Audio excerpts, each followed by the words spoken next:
What is this? My wife had an emotional affair with a friend. I found out from his wife over 6 months ago. Things were really rough in the beginning, but things seem to be back on track now. On Easter Sunday, we were sitting on the couch with her father watching opening night baseball, and the doorbell rings. I answer it, and in walks the other man. He started making small talk and petting our dogs. The dogs were barking like mad, and he said something about, "I know that it has been a few weeks since you see me. But you know me. It has been over 6 months." I didn't say a word to him. I think that I was in shock. I just stared straight ahead at the TV. He talked to my father-in-law. My wife looked ill and walked out of the room into the laundry room and came back with a load of clothes to fold. He stated, "Oh, I see you are putting me to work folding already." Still, I say nothing. My father-in-law leaves, and my wife stands up and says we were just on our own way to bed too. He stated, "Oh, so that is how this is going to be," and said, "See you around," and left. We went to bed, and I told her I was concerned about what his motives were for coming over. She said she had no clue. That she had not seen, heard from, looked for, spoke to for over 6 months and had no desire to. She said, "Why did you even let him in the door?"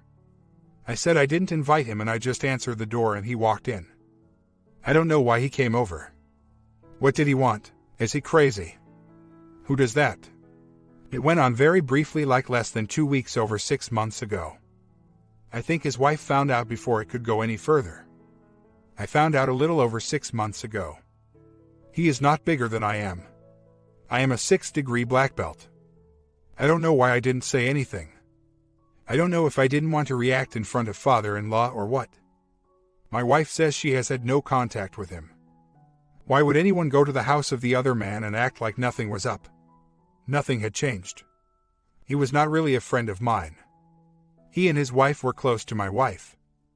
I am now afraid to leave my wife alone. I am leaving for a trip next weekend, and all I can think about is what if he comes over again? What if he was just not expecting me to be there? I think if he were to try again, there would be a different result. I was never friends with him. He on occasion would join us to watch MMA. He was friends with my wife. My wife does not have an iCloud account. She said she has blocked him from all our devices and social media. His statements are what really has me confused. He acted as though he had seen my dogs recently. To say, I was just in the neighborhood and thought I would drop in and say hi. Hadn't been by in a while. The whole thing is just making me rethink everything that I thought I knew. Has she been in contact with him? Is she hiding things from me? I think that things would have gone a lot differently had her father not been over. The funny thing is, a few weeks before that I had told her I seen him in the lumber store and waited until he left to go in. I told her I wonder what would happen if we ran into each other face to face. She called it. She said nothing would happen. I don't believe that my wife has had any contact with him. We only have one home computer. I have her Facebook password, and she does not lock her cell phone. She is trying to be as open as she can be with me. When this first came to light, his wife kept very close tabs on her husband and had all of his emails and text messages that he had sent to everyone, including my wife. I don't think she meant anything bad by saying that she thought nothing would happen. She knows that I am a quiet and reserved person and would not do anything against my beliefs. If he attempts to visit my home again, I will make sure he does not make it through the door. Will not catch me off guard twice. I think that he may have ulterior motives, and that rumor is him and his wife are not working very well, and he may be trying to tank our marriage also. I am not suspicious of my wife right now. I have seen and been the beneficiary of the work she has put in the last 6 months. Do I completely trust? No. I do not. Don't know if I ever will, but she is doing all the right things. My concern is him. You would have to be a little unstable to walk up to the door of someone's house and ring the doorbell. I spent the last hour going through all the cell phone bills for the last 2 months, and I don't see any numbers that I don't recognize. The only text on there I see are to her girlfriends, Dad, and her niece and myself. The emotional affair was not 6 months long. I found out 6 months ago. The texting went on for about 10 days. His wife was suspicious because he had moved out of the house and was being distant. She ordered copies of all of his text messages going back and determined that he had been trying to have or had affairs with a few of her friends. She contacted all of those friends as well as their SOs and gave them all the information that she had. That is how I found out. I can tell you that I thought about doing a lot of things when I realized it was him at the door. My body would just not respond. He knows that I am a black belt. This is my concern. He would have to be unstable or an idiot. My Phil thinks that maybe he was over to try and make amends. I don't know, I just don't want him to bother us again. If he attempts contact in any way, we will put a restraining order on him. I just worry about him doing it while I am away. I think that I will just let this one go. If he attempts to contact my wife or I in any capacity again, I will take care of it. To be completely relaxed and enjoying yourself and have someone just stomp on that is unsettling. My wife asked me if I smelled booze on his breath because she couldn't even imagine him being so stupid and reckless. I was getting over a head cold, so I told her I couldn't smell anything. At this point, I believe my wife. In 2 months, there has been 40 phone calls from her cell. All to numbers I know. Only 195 texts, again all to numbers I know. She has been remorseful and working hard. My car was parked out front of my house along with hers and her dad's. My dogs were not being friendly towards him, they were growling and wouldn't stop barking. I do not believe my wife has been in contact with him. I don't see how. I have not contacted his wife. My wife and I agreed to cut both of them out of our lives, so we are no contact at the moment. His wife calling and texting me with information. When I started looking into what she was telling me, I found out things were straight out made up. When I asked her about it, she admitted it. I have had nothing to do with her since. I love my wife. We are working hard to make things work. I can understand her reaction when she saw him. We thought they were out of our lives, and have him waltz in when we were relaxed and comfortable freaked us all out. I am worried about his motives, not because I think they are still in contact, but because what if he shows up when I am not here and he tries something? If his marriage and life is falling apart, he may try to take it out on her.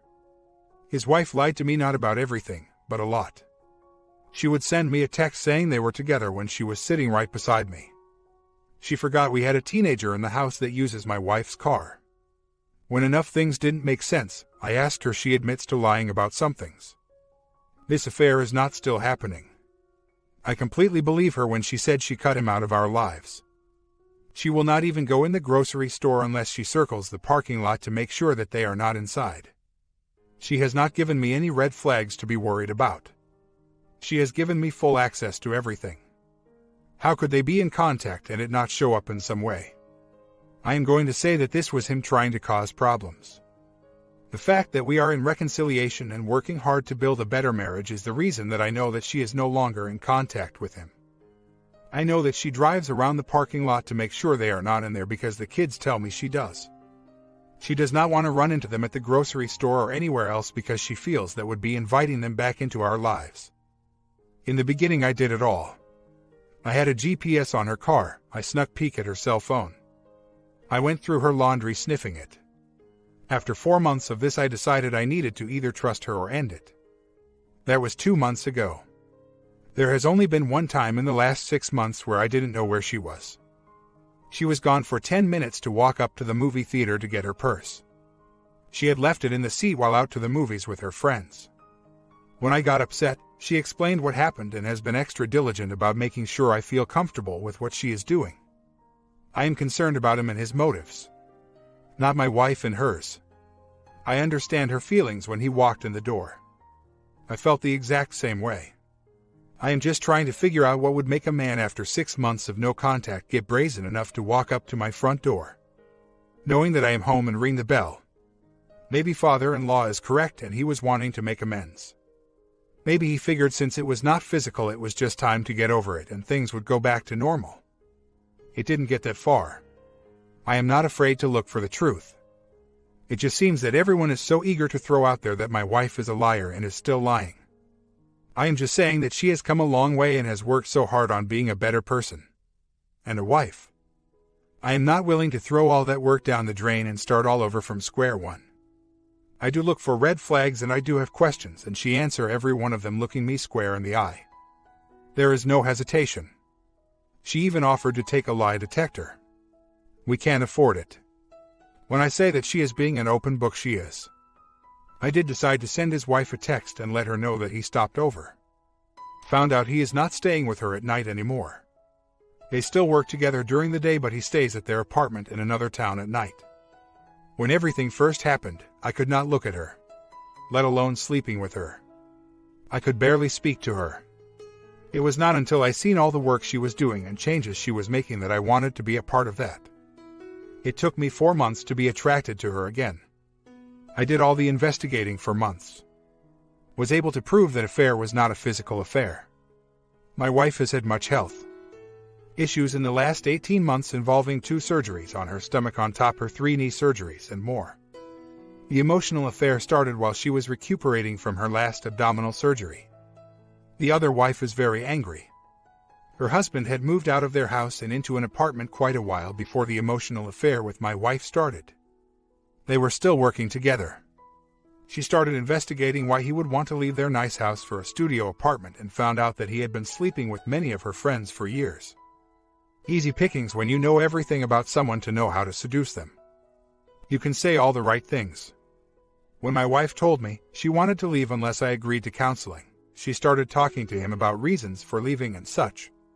All of this is confirmed via copies of text messages his wife provided for me. Things progressed to talking deeper about how unhappy they were, etc. They seem normal. They were not really close friends, just acquaintances who boarded their animals at the same place and had some of the same interests. My wife a good person. Probably one of the best I know. She made a mistake. It took me 4 months to talk to her because I am stubborn.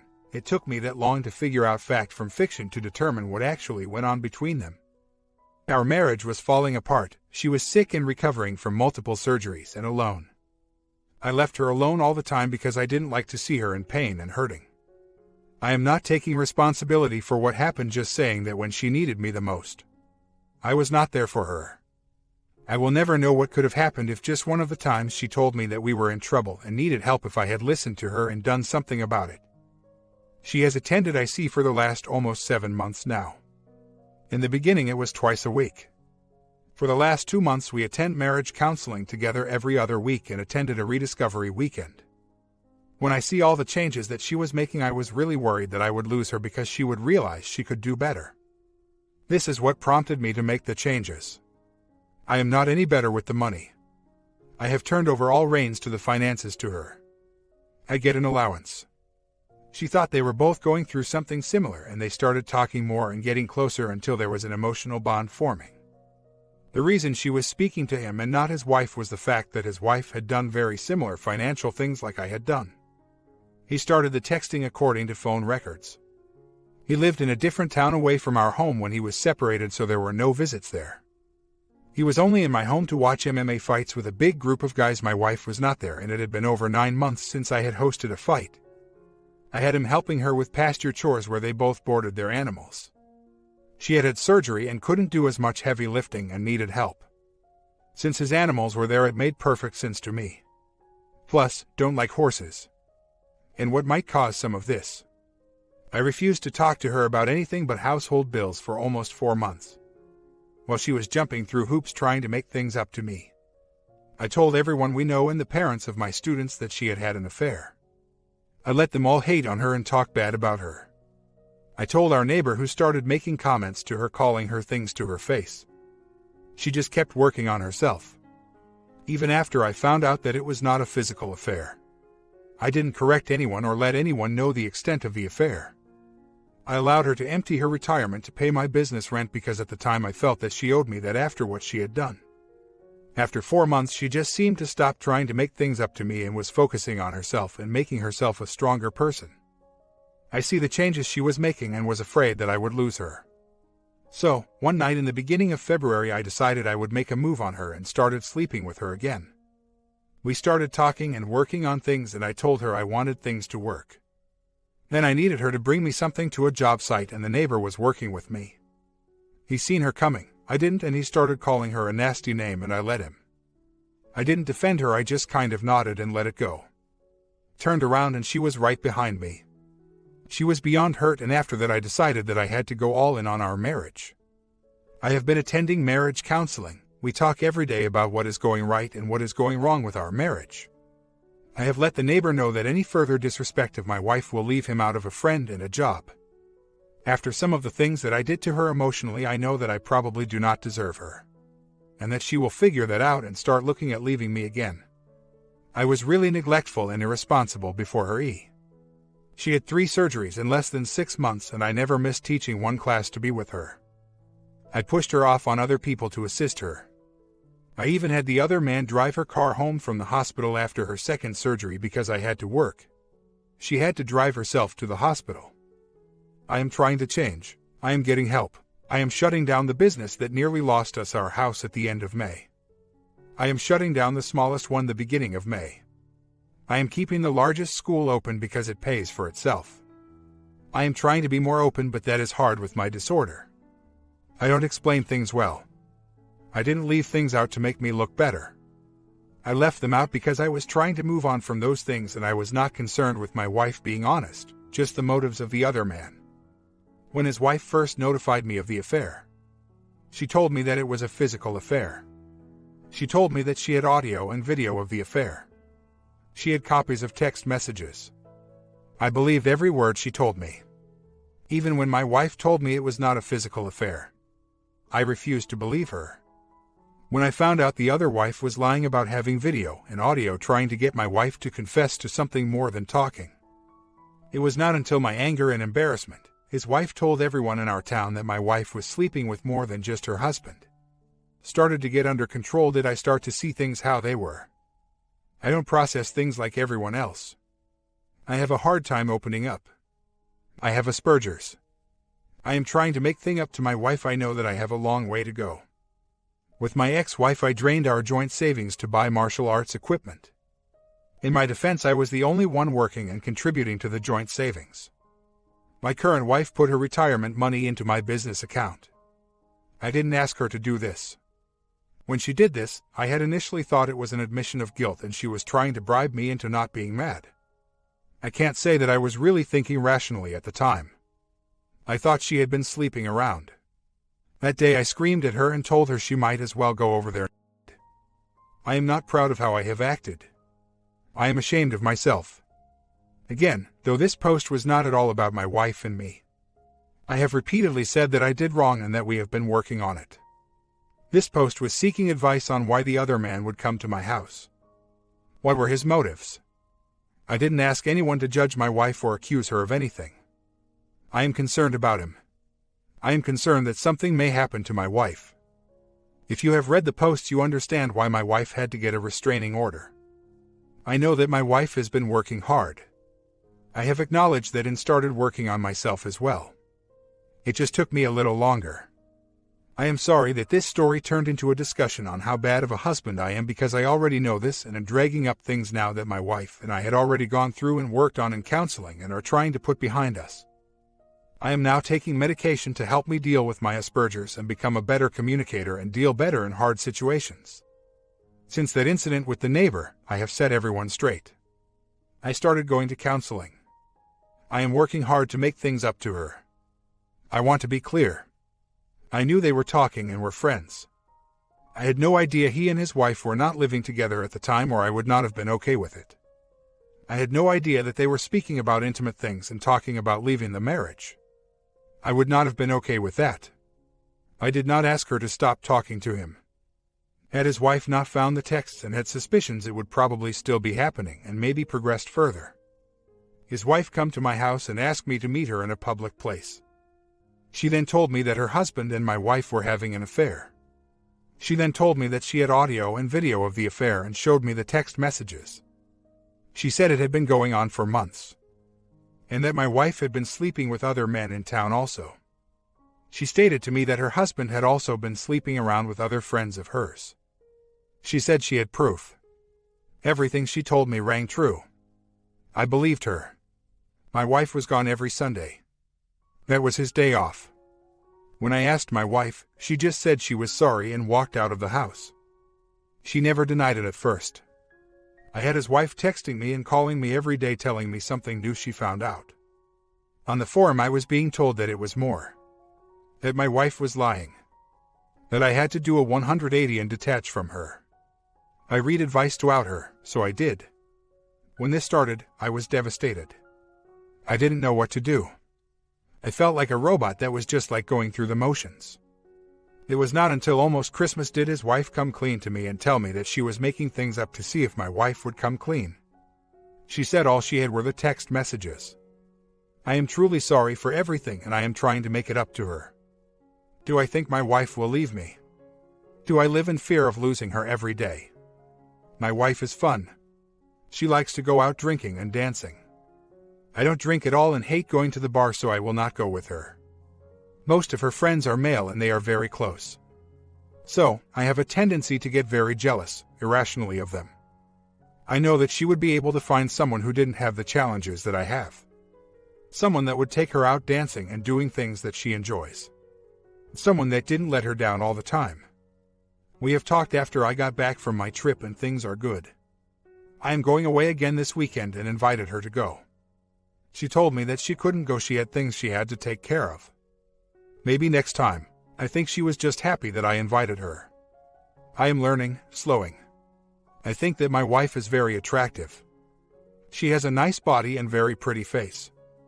She definitely does not look 40. I don't like it when my wife goes out. She knows that I don't like it. She is going to do it anyway. She has agreed that she will not go out all the time. She gets every Tuesday night to hang with her friends and one weekend a month unless there is a special party or something. Her and her girlfriends have a first Friday girls' night out every month. That is why she can't go out of town with me this weekend. When she goes out, she is with 2 gay women, 2 married women, 1 divorced woman, and my ex-girlfriend. I trust them. I am working on trying to be more emotionally available. I have come a long way in the last few months. There are things that we both enjoy that we do together. We go bowling, we play poker. She has told me that she would rather me not go out with her if I am uncomfortable with it, that she can't relax and enjoy herself if I am uptight and not enjoying myself. I am trying to respect her wishes. She told me the other night that she thought we needed to cuddle more. I have been going to bed early to spend some time cuddling, without anything physical. She has told me she needs more hand-holding. I have been making an effort to do that.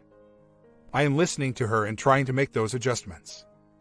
I know that I pushed her to the point of having an emotional and considering a physical affair with my non-actions. I don't process emotions like everyone else. Sometimes it feels like I have OCD. I can't get off of something. My wife says I am like a dog with a bone. It is hard because as hard as I am trying and as hard as she is trying, I still feel blindsided occasionally by her emotional affair, and just when I think that I am over it, something makes me think of it, then I go back to sullen and sulky. I can't just expect her to stay at home and wait for me. She goes out 5 times a month. On Tuesdays she is out from 5 to 7 p.m. meeting the girls for martinis. Then 1 Friday a month unless there is a birthday or game night in the mix. I can't help how people are interpreting my statements. I don't feel that my wife going out once a month to listen to music and dance is excessive. I didn't mean to make it sound like my wife goes out and gets plowed all the time. She enjoys a martini or a glass of wine. She doesn't drink to excess. To the question about my businesses making a profit. I have one school that is doing well now with a very low overhead. I am closing the school that is costing us a lot of money every month at the end of May. I had to give notice and let people finish their contracts. I am also closing the smallest school on the 15th of May. That is when my contract with the fitness center is done. This school does not cost anything. I am paid to instruct. I am closing it because it is costing me time with my wife, and the small pay is not worth the 1-hour commute to teach. I am trying to be a better husband. With my disorder, I was very awkward in school. I was different and did not have any friends besides my siblings. I was bullied and had no self-confidence. I didn't even have my first girlfriend until I was 20. I started martial arts when I was 18 and finally felt like I found a niche. I was very good at it and was excelling in competitions. Doing martial arts has really been the only time that I have felt accepted and welcomed. It helped me build some confidence and helped me to relate better to people on a personal level. Had I been diagnosed younger with my Asperger's, things in my life may have been a lot different. Everyone just said I was shy or weird. With martial arts, I built a positive place for myself. I do not like drama. I don't like conflict. I have a tendency to close down if personal conflict happens. This is due to my Asperger's and poor coping skills. Just because I am a martial artist does not mean that I believe in beating people up. I don't. A true martial artist lives the tenets: courtesy, integrity, perseverance, self-control, and indomitable spirit. I fail in some of these every day, but I am striving to achieve them. I know that I have not been even close to the best husband that I could be. I know that I am lucky that this woman loves me. I know that she could do so much better than I am. She could find someone younger, better looking, like to dance, makes more money. She could have more.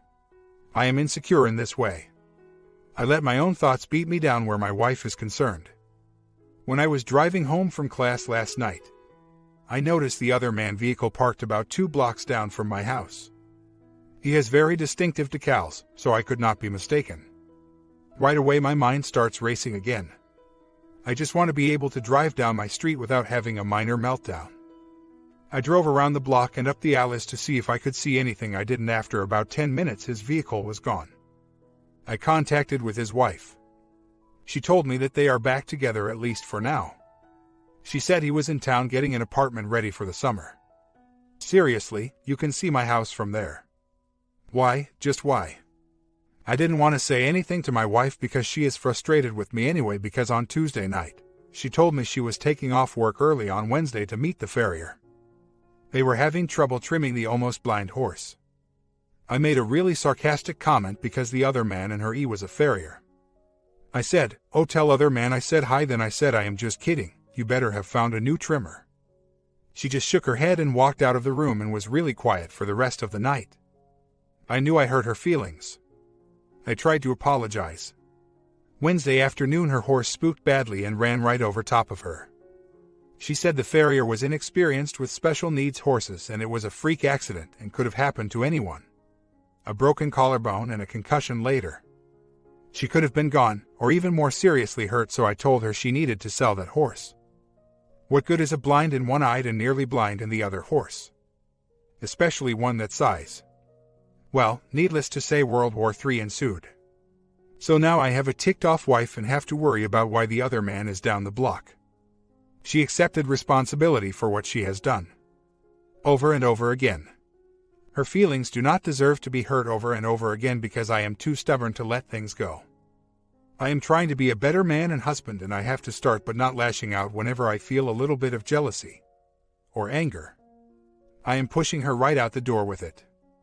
I posted on here hoping that maybe I can get it out of my system and not open mouth and insert foot. My wife worked hard to keep my business open. She dropped out of school to take another job to help. At times she was working 3. After D-Day she started counseling twice a week and working really hard to save our marriage. I wanted no part of it at that time. She has told me now that things did not start to change for the better with us until she let go and stopped doing the work for the marriage and started doing the work for herself. She quit her second job and went back to school to finish her nursing degree. She didn't at the time even tell me she was doing that because she had to focus on herself. This is when I realized I may lose her if I didn't start working on it. We are doing marriage counseling once a month now. I contacted the OBS because she is the only number I knew and I felt panicked.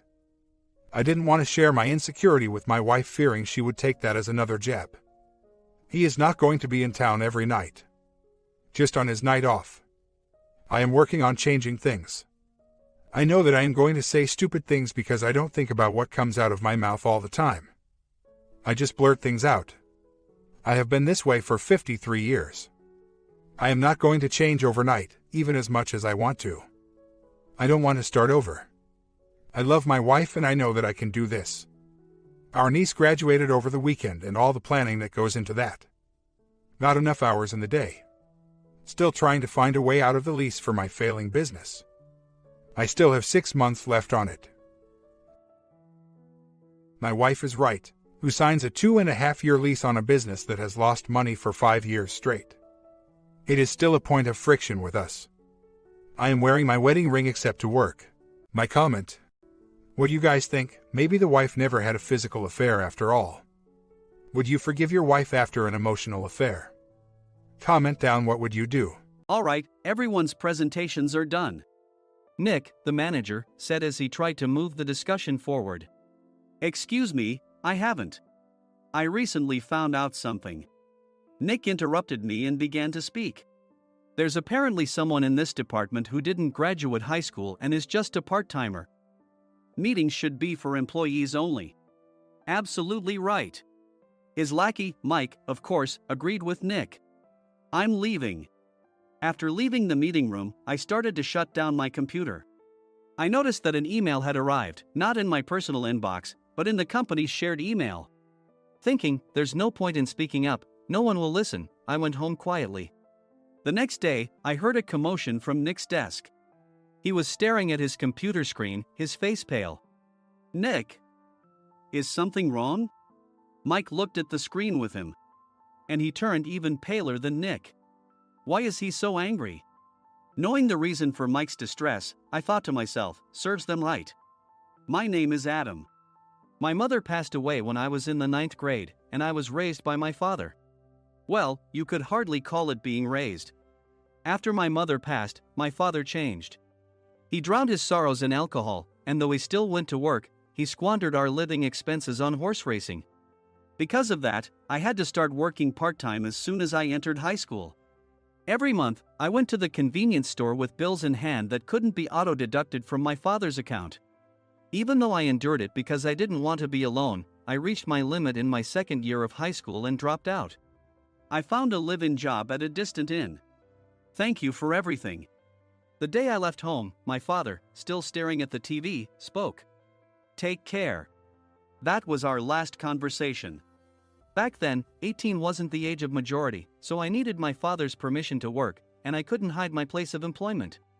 Yet, my father never visited me even once. I kept working just to survive, and before I knew it, I was 42. Years of hard work paid off, and I was transferred to the headquarters. I was thrilled to be recognized by the company, as I thought I'd be working in the field until retirement due to my lack of formal education. Listen up. Our work can change the future of our employees. Don't drag us down. On my first day after the transfer, Nick, dressed in an expensive suit, spoke sternly. There was a reason for this. Our inn was located in a prominent tourist destination, known so well that everyone in the state could sing its commercial jingle. At its peak, we had 5 locations within the state. But that was long ago. Due to financial difficulties and aging facilities, only the place where I had worked for many years and the original establishment remained. I was prepared to lose my job anytime, but now there was a glimmer of hope. With the rise of social media, the tourist area where the inn was located started gaining attention again. Depending on how hard the sales department, where I was transferred, worked, we could either thrive or be forced to give up this prime location to the new hotel chains continuously popping up. For Nick, who had switched careers from another industry to strengthen our sales, this was a battle he couldn't afford to lose. I understood why he had to be strict. I will do my best. Nick sneered at my enthusiastic declaration. Did you not hear what I said? I'm sorry. I thought I was listening carefully. Out of habit from years of customer service, I apologized reflexively, though I had no idea what had offended him. Someone was watching me with a smirk. In this department, there are those who are expected to excel and those who have been shoved here because they have nowhere else to go. You are the latter. It was Mike, the section chief. He's 7 years younger, at 35. But he was called to headquarters much earlier than I was and had been moving around within the headquarters ever since. I'm not jealous, but I can't accept that he's my boss. Graduating from a prestigious university, he has an unusually high pride and caused many problems as a newbie, making things very difficult for me when I was the front desk leader. When I found out Mike was transferred to the sales department a month before me, I was disheartened. Mike is right. With just a middle school diploma, there's not much you can do. Don't even think about achieving results. As if I didn't exist, Nick remarked, I'm thirsty. Mike eagerly ran to the coffee maker. It seems Mike is Nick's lackey. I regretted being happy about my transfer to headquarters, wishing I had stayed on site forever. Send a direct mail to every company on this list by the end of the day. Nick only assigned me tasks that even a new graduate could handle. What? There are over 1,000 companies. You want me to send to all of them by today? Yes, if you and your fellow misfits split the work, even those with nowhere else to go should finish by today. I glanced at the employees typing away expressionlessly.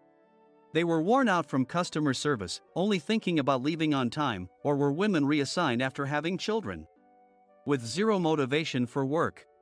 Even Sam, a new graduate from the same university as Mike, who was supposed to be among the expected achievers, had no enthusiasm for the job, having joined the company wanting to do customer service.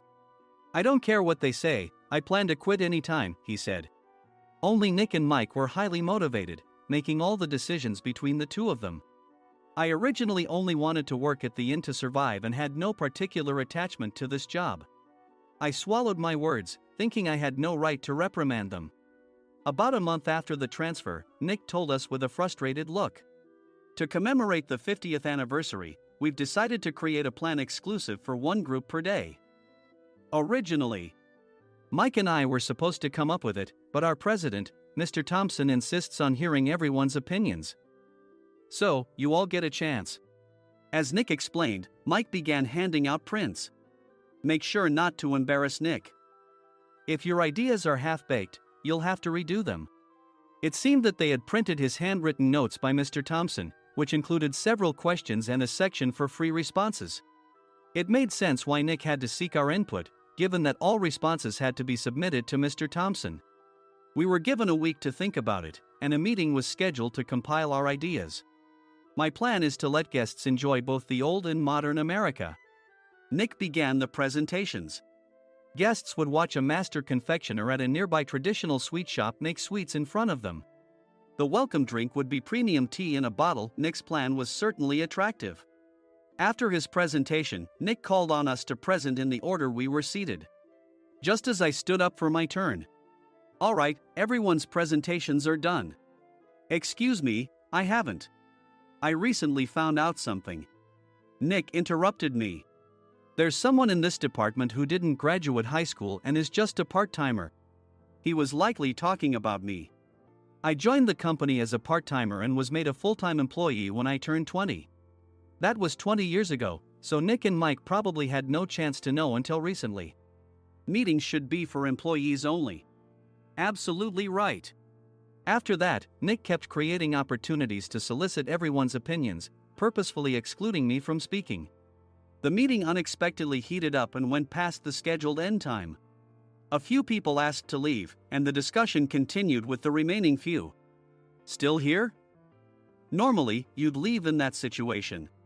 Though I had no attachment to the job initially, hearing kind words from customers made me want to make them happier. For someone like me, with nowhere to go, the inn was my home and customer service was my life. I felt pathetic about my current self. "I'm leaving." I left the conference room and started shutting down my computer. I noticed an email had arrived, not in my personal inbox, but in the company's shared email. Thinking no one would listen to what I had to say anyway, I quietly went home. The next day, while preparing the DM as instructed, I heard a commotion from Nick's desk. In his haste to stand up, he hit his knee on the desk. He stared at his computer screen, his face pale. "Nick, what's wrong?" Mike, thinking he should be the first to rush over, approached Nick while still wearing his coat. He peered at the screen with Nick. And he turned even paler than Nick. Why is he so angry? Who is responsible for this company? Nick, more irritated than ever, asked, and Mike answered without checking. "Probably Sam." Sam wasn't there because he was attending a morning training session for new hires. Nick gave up on getting angry and returned his gaze to the screen. They were looking at an email that arrived right after the end of the working day yesterday. Apparently, no one, including me, had checked it before leaving. The email was from a large company that used us for their annual employee trips. The president and executives of that company also frequently used our services personally. President of the company, Mr. Mason himself, had declared that neither he nor his company would ever use our services again. Well, some companies cancel their employee trips or stop using our services due to financial struggles. Let's just move on. Mike kept wiping the sweat from his forehead with a handkerchief. Knowing why Mike was so agitated, I quietly watched their interaction. "Do you know how much revenue we get from that company?" "We can find other guests to fill the rooms, but we'll lose the banquet costs." gift shop revenue, rental car fees, and more. Moreover, the gifts were supposed to be prepared by the traditional confectionery shop involved in Nick's proposed plan. If it's known that we incurred such a huge loss at this critical time, Nick's position in the company would be jeopardized. Nick took a deep breath, seemingly trying to calm himself. All right, Mike. Go to New York right now and apologize to Mr. Mason. What? You're coming with me, right? I have urgent work to do. I trust you, which is why I'm entrusting this to you. Please. Mike, believing Nick's sincerity, agreed with a determined look on his face, saying, yes. That's Nick for you. Even if Mike went to apologize, Nick would shift all the blame onto him if the client didn't change their mind. Well, it was Mike's fault to begin with, so it served him right. About 3 hours later, Sam answered a call from somewhere and repeatedly apologized, saying, I'm very sorry. Everyone watched to see what was happening. After ending the call, he informed Nick with a weary tone. When Mike arrived at the client's company, he only made things worse, further infuriating Mr. Mason. He was demanding, get his boss here immediately. It was no wonder Sam was exhausted, dealing with such a call right after returning from training. What is that idiot doing? All right, Adam, you're coming with me. If sacrificing Mike didn't work, then I must be next. Normally, I'd want to refuse at all costs, but I saw an opportunity in this situation.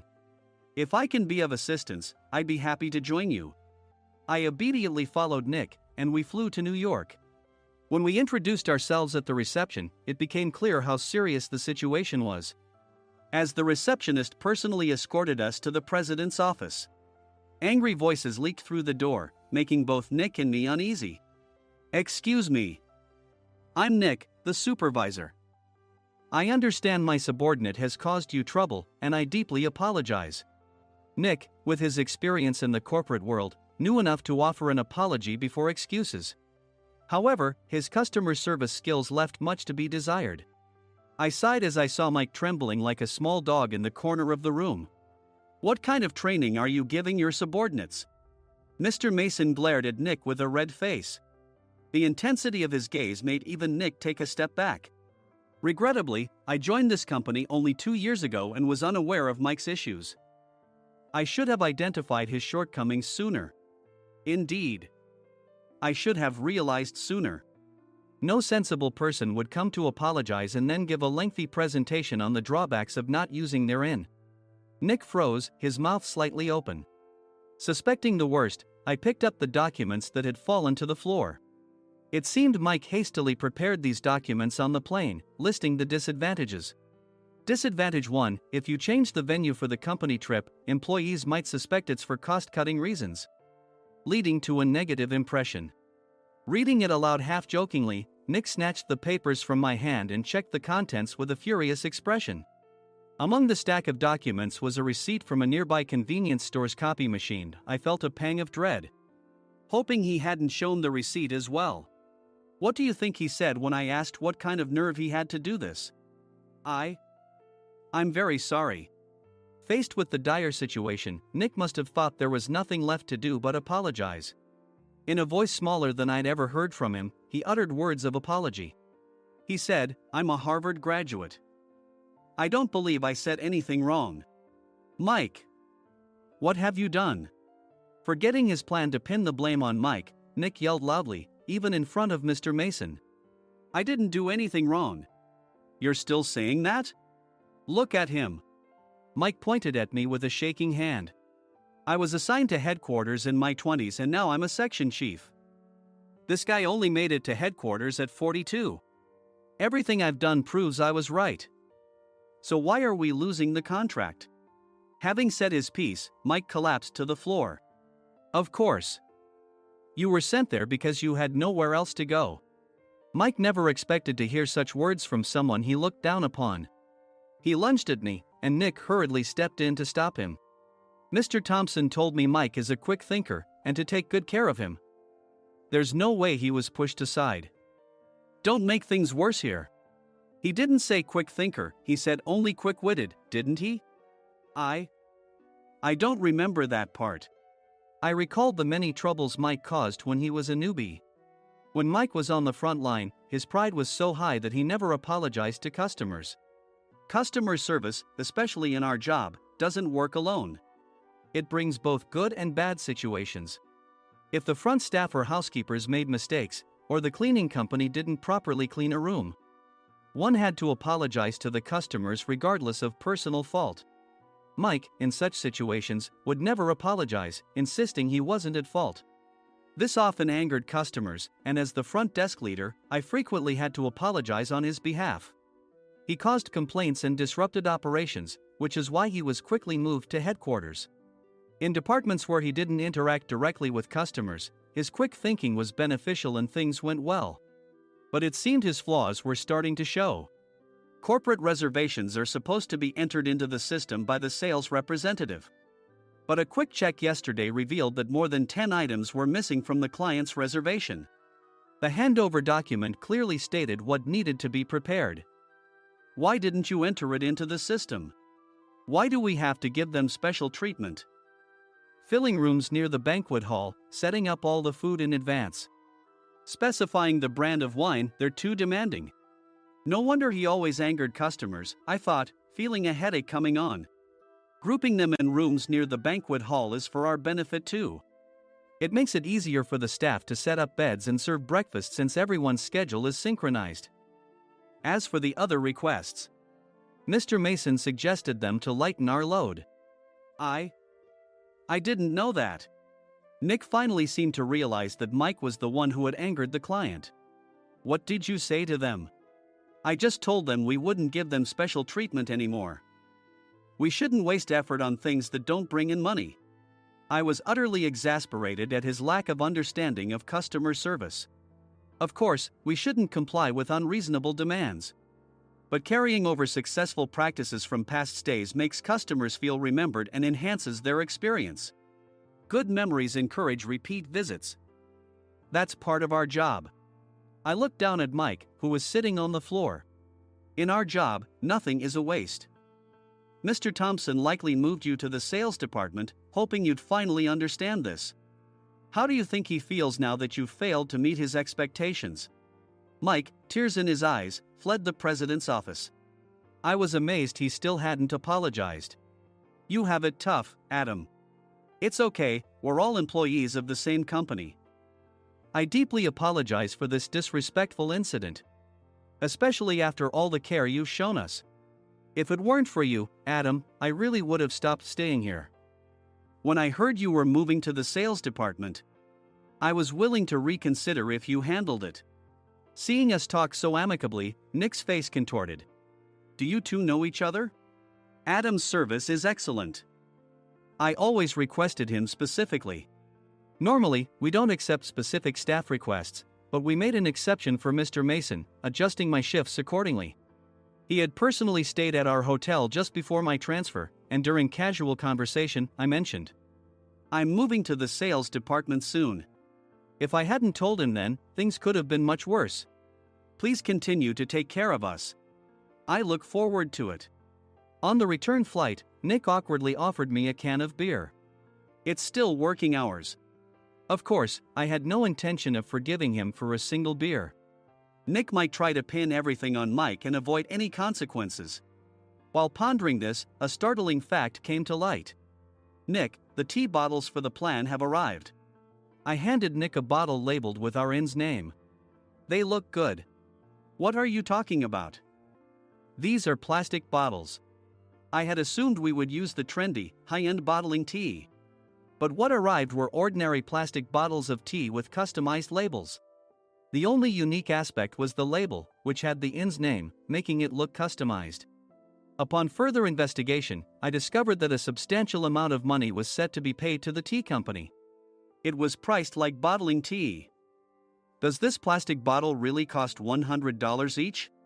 The tea inside is specially blended for us. The extra cost is for that. Wouldn't it be better to use another tea company? Or is there a specific reason we must use this one?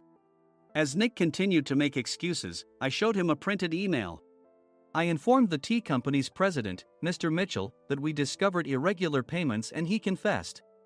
He said you two were high school classmates and planned to split the extra money.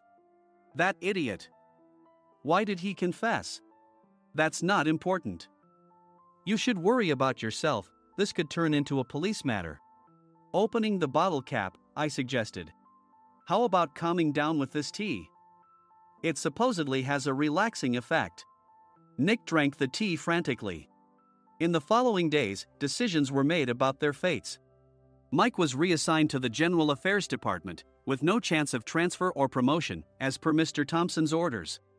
As for Nick, since the payment to the tea company hadn't yet been made, he narrowly avoided legal trouble. Instead, he was encouraged to leave the company, and to avoid further complications, Nick submitted his resignation. Rumor has it that connections between HR departments have made it difficult for him to find new employment. Even though it was good to have those two gone, something unexpected happened in the sales department. Everyone became motivated and united in refining the 50th anniversary plan. In the end, my plan was adopted. We collaborated with the Tourist Information Center to provide personalized guides. The plan, tailored to the number of guests, was truly special for the 50th anniversary. Hey, is Adam's family coming to stay? I immediately booked that special plan for my family. Sam noticed it on the reservation list and quickly picked up on it. Yes, I'm inviting my father. That's great. I might invite my parents too. I lacked the courage to face my father just as Adam. But here, with the confidence Mr. Mason praised, I felt ready. The 50th anniversary plan was a perfect opportunity to reconnect with my father. I hoped to bring back the days when we could laugh together as we once did.